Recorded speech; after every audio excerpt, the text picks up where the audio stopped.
Penangkapan Bupati Langkat nonaktif terbit rencana perangin-angin oleh Komisi Pemberantasan Korupsi KPK pada 18 Januari lalu berbuntut panjang.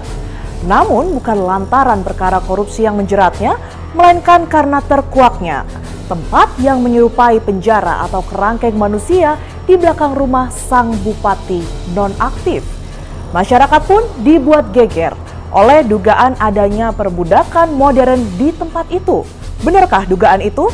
Bersama saya Tiara Haraha pemirsa, Anda menyaksikan Cover Story One.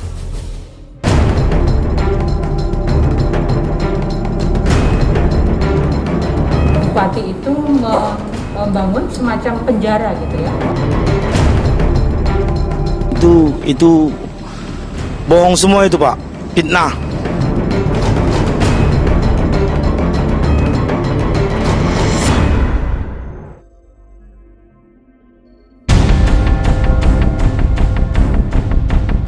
Dari jauh mata memandang, seperti tak ada yang janggal dengan kawasan seluas sekitar 2 hektar ini. Hanya bangunan megah yang tampak menjulang di tengah pedesaan, dikelilingi tembok setinggi 2 meter. Area belakangnya sepintas juga terlihat hamparan hijau, seperti sebuah kebun pada umumnya. Ya, inilah kediaman pribadi Bupati Langkat nonaktif terbit rencana perangin-angin. Rumah ini berada di Desa Raja Tengah, Kecamatan Kuala, Kabupaten Langkat, Sumatera Utara. Siapa nyana, di balik rumah bak istana itu, ternyata ada bangunan lain yang begitu kontras kondisinya dibanding rumah utama. Kerangkeng manusia awalnya dikuak ke publik oleh Migran Care. Tak lama setelah Komisi Pemberantasan Korupsi KPK melakukan operasi tangkap tangan terhadap terbit perangin-angin pada 18 Januari lalu. Kita menemukan 7 perlakuan kejam dan tidak manusiawi yang kita duga sebagai perbudakan modern dan juga perdagangan manusia. Pertama adalah bupati itu membangun semacam penjara gitu ya, kerangkeng di dalam rumahnya. Yang kedua, kerangkeng itu, penjara itu dipakai untuk menampung para pekerja mereka setelah mereka bekerja. Yang ketiga, mereka tidak punya akses untuk kemana-mana. Yang keempat, mereka mengalami penyiksaan, dipukul, lebam dan luka. Yang kelima, mereka diberi makan tidak layak, hanya 2 kali sehari. Yang keenam, mereka tidak digaji selama bekerja.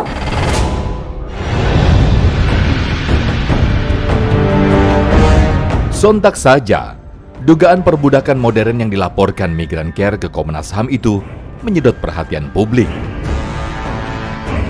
Lantas, benarkah ada praktik perbudakan modern di lahan pribadi terbit rencana perangin-angin?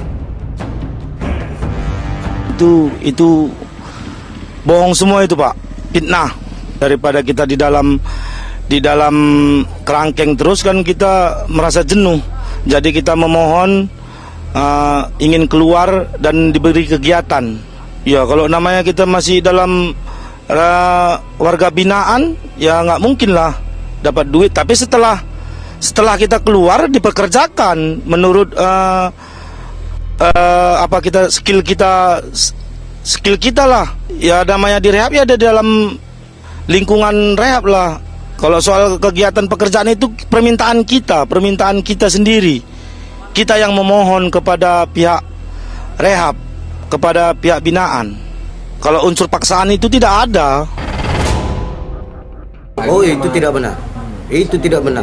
Saya tekankan sekali lagi, karena tujuan Pak Bupati itu akan dibenahi, dibangun secantik mungkin, baru nanti itu kita upayakan untuk tim-timnya semua itu di tempat Pak Bupati masak untuk nasi orang ini. Boleh ditanya sama siapapun. Berarti 3 kali ya? 3 kali, bahkan berlebih. Bukan bekerja namanya. Ya. Itu kita tempah dia untuk mempunyai skill. Kepala desa itu mengetahui bahwa ada warganya yang mau dititipkan ke tempat pembinaan Pak Bupati.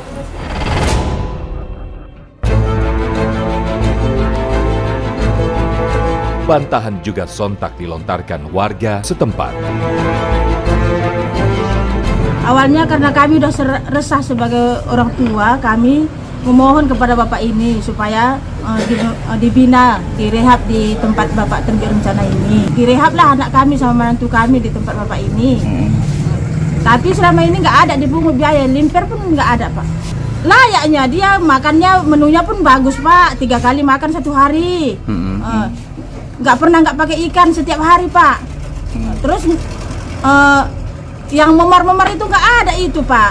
Itu lantaran baru ditangkap dia mengelak karena mau ditangkap direhab di sini. Itu kurasa, Pak. Kami sangat terbantu sekali, Pak. Karena anak kami sama menantu kami sudah sembuh dari situ.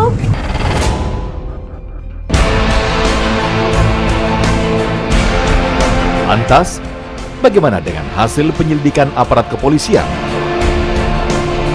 Apa pengakuan terbit perangin-angin kepada polisi? Ada tempat menyerupai kerangkeng, dan ternyata dari hasil pendalaman kita memang itu adalah tempat rehabilitasi yang dibuat oleh yang bersangkutan secara pribadi dan sudah berlangsung selama 10 tahun. 10 tahun untuk merehabilitasi korban-korban narkoba. Apakah itu ada izinnya? Ya, makanya tadi saya bilang pribadi. Oh, pribadi. Ya, belum ada izinnya.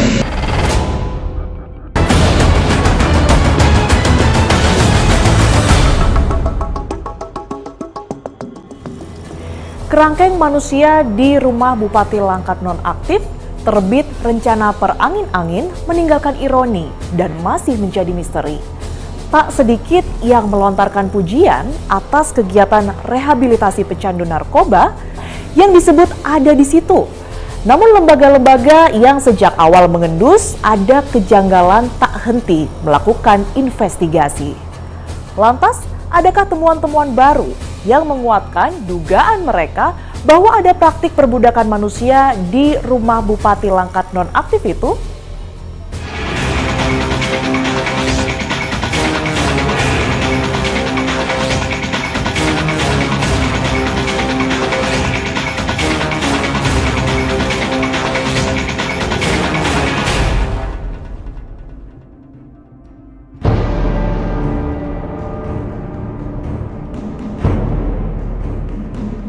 Satu ruangan ini kira-kira ukurannya sekitar 6 kali 6 meter begitu, dan satu ruangan ini bisa dihuni sekitar 15 warga yang harus direhabilitasi karena pecandu narkoba.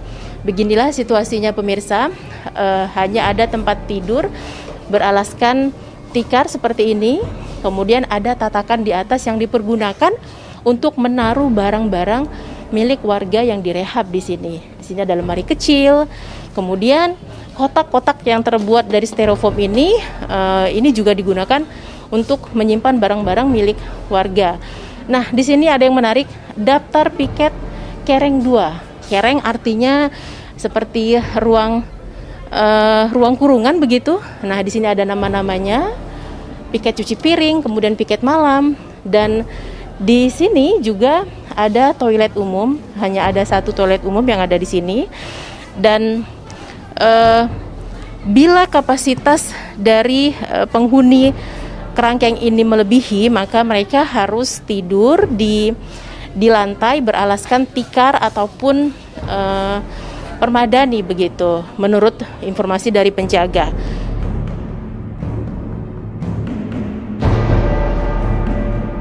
Itulah kondisi kerangkeng manusia yang berada di belakang rumah pribadi Bupati Langkat nonaktif terbit rencana perangin-angin yang terus menjadi sorotan publik. Pro kontra atau perdebatan juga mewarnai mencuatnya keberadaan sel khusus tersebut. Pengakuan-pengakuan yang seakan menyanjung kehadiran kerangkeng buatan Bupati Langkat nonaktif itu telah muncul dan seakan menyapu kecurigaan adanya perbudakan modern yang dilaporkan oleh Migran Care. Namun, apakah pengakuan-pengakuan itu adalah fakta yang sebenarnya? Ataukah ada yang masih tertutup dan belum terungkap?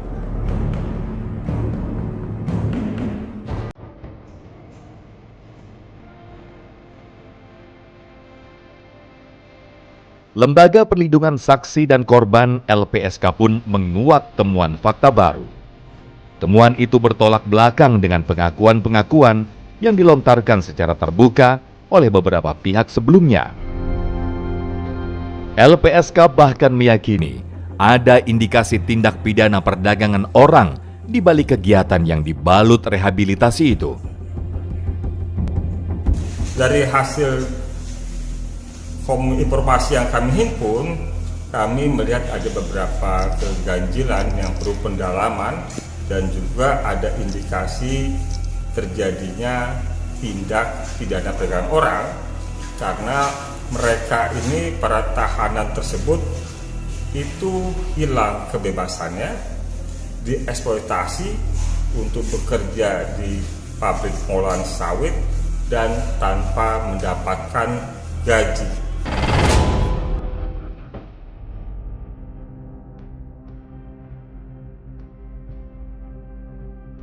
Ironisnya lagi, terungkap dugaan bahwa para penghuni kerangkeng itu dilarang menjalankan ibadah keagamaan, meskipun di ruang mereka ada perlengkapan ibadah. Kami juga mendatangi lokasi, mendatangi pabrik tempat pengolahan sawit tersebut, dan juga kami mendengar sendiri dan bertanya apakah mereka bisa berkomunikasi lewat handphone kepada keluarga. Hal itu tidak diperbolehkan. Apakah mereka bisa melaksanakan ibadah sebagaimana sewajarnya? Hal itu juga dibatasi. Kami melihat adanya sejadah, tapi ketika kami tanyakan apakah boleh mereka sholat Jumat? Tidak boleh. Bagaimana dengan sholat Id? Apakah mereka boleh sholat Id Idul Fitri? Tidak boleh. Bagaimana dengan yang non-muslim? Apakah mereka bisa ke gereja di hari Minggu? Tidak boleh. Apakah mereka bisa ke gereja di hari Natal dan Misa? Tidak boleh.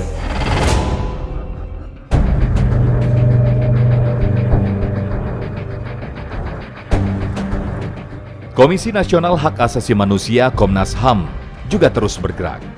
Jajaran kepolisian daerah Sumatera Utara turut serta. Fakta tragis kembali terkuak.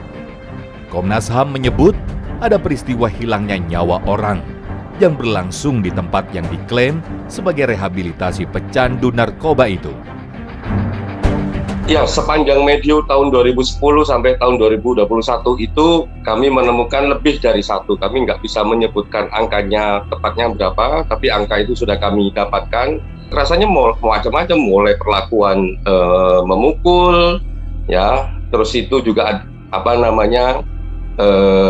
memperlakukan tindakan lain yang kejam dan tidak manusiawi, itu kami temukan semua.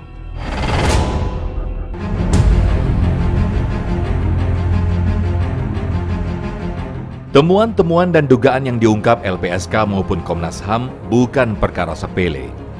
Jika terbukti, tentu bakal menambah kasus hukum yang menjerat terbit rencana perangin-angin yang kini menjadi tersangka dan ditahan KPK. Lantas, apa pembelaan dari Bupati nonaktif itu? Ini terminologi dan kemudian proses yang menurut kami terlampau terburu-buru. Ada investigasi, ada temuan ini harus diklarifikasi dulu. Ya kan? Setelah diklarifikasi, ada tim analis, masuk ini kepada komisioner, pleno. Baru diputuskan apakah ada dugaan pelanggaran HAM berat, ringan, dan segala macam, baru disampaikan kepada pihak berwenang. Kami sangat menyesalkan tindakan yang terburu-buru yang dilakukan oleh kawan-kawan Komnas HAM.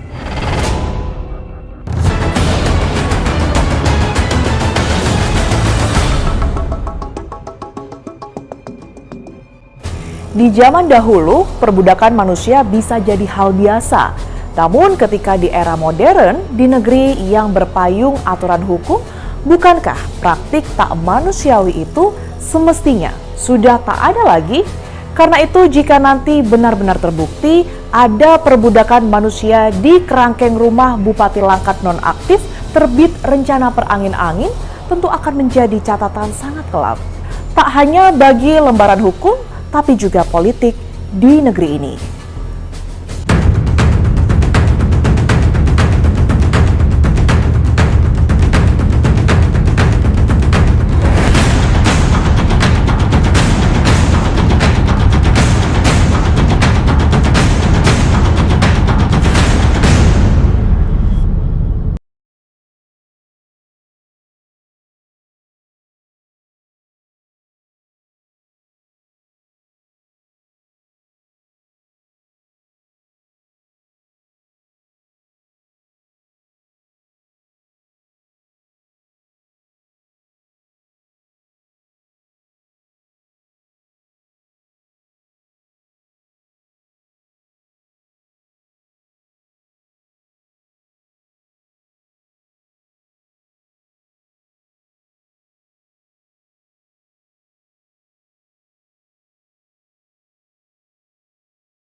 kontra.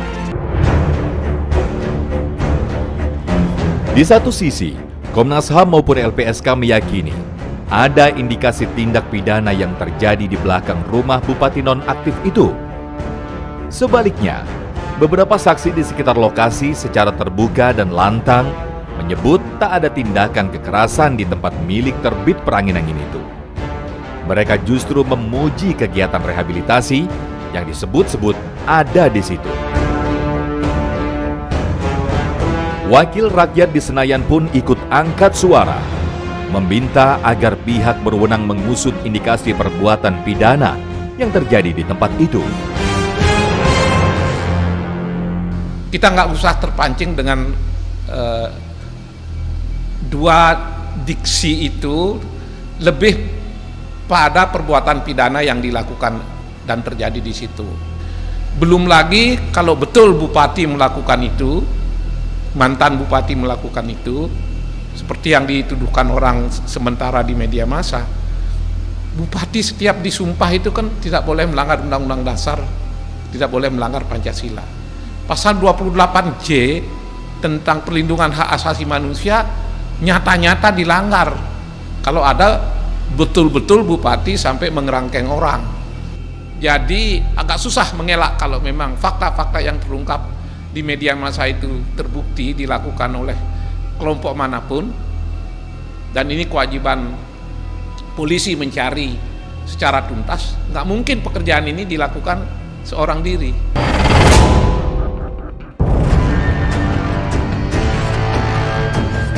Ya, terlepas dari apa yang sesungguhnya terjadi, faktanya di belakang rumah Bupati Langkat nonaktif ada bangunan ruangan yang dibatasi dengan terali besi. Bak sebuah penjara atau kerangkeng, ruangan yang tampak serba terbatas itu dipadati penghuni. Bila di zaman penjajahan, praktik perbudakan adalah hal biasa, rakyat dipaksa bekerja, disekap tanpa ada kebebasan. Lalu bagaimana jika itu benar terjadi di era modern, di negeri yang berpayung hukum ini? Kalau praktek tersebut ditinjau dalam perspektif hukum, maka setidaknya ada 3 dugaan tindak pidana. Yang pertama adalah tindak pidana mengekang kemerdekaan orang, gitu. Karena terjadilah sebuah praktek mengkerangkeng, tidak bebas, tidak merdeka. Itu adalah sebuah praktek yang melanggar hukum. Kemudian yang kedua, ada dugaan tindak pidana perdagangan orang. Misalnya, orang-orang yang dikerangkeng itu dipekerjakan tapi tidak dibayar sebagaimana mestinya, sehingga ditempatkan manusia atau orang-orang yang dikerangkeng itu seperti sebuah komoditas yang diperdagangkan. Ini adalah sebuah praktek yang bertentangan dengan hukum dan mengandung unsur pidana.